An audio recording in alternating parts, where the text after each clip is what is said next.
నమ్ముతున్నావా? అలాగే బాప్టిజం పొందిన తర్వాత శ్రమలు, శోధనలు, కష్టాలు, ఇరుకులు, ఇబ్బందులు వస్తాయి. అయినా కానీ రక్షణ మాత్రం కాపాడుకోగలవా? అలాగనే ప్రతి ఆదివారము దేవుని మందిరానికి వస్తూ, ప్రతి శనివారము దేవుని మందిరానికి వస్తూ సంఘములో మంచి సాక్షిగా ఉండగలనని సాక్ష్యం ఇవ్వగలవా? ఓకే. బంధువులు కానీ, అన్నదమ్ములు కానీ, తల్లిదండ్రులు కానీ ఎవరైనా ఏదైనా ఇబ్బంది పెట్టినా కానీ యేసు ప్రభు నేను సంరక్షణకు అంగీకరించాలని వారితో ధైర్యంగా చెప్పగలవు కదా? ఓకే.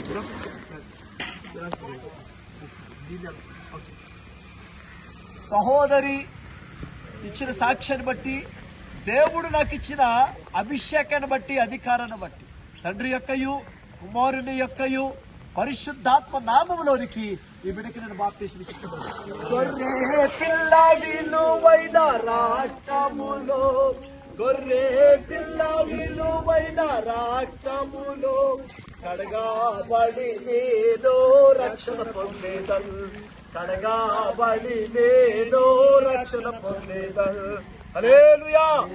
చెప్తాం చేతులెత్తి హల్లెలూయా. దయచేసి గమనించాలి, ఇంకా ఎవరైనా బాప్తిజం పొందే వాళ్ళు ఉంటే ఇదే మిక్కిలి అనుకూలమైన సమయం. రండి, ఈ సమయం మరలా రాదు. రేపు తీర్పు దినాన ప్రభువు గారికి మిమ్మల్ని అడిగితే ఎవరు చెప్పలేదంట కుదరదు, వెళ్ళిపోకండి. చెప్పలేదంట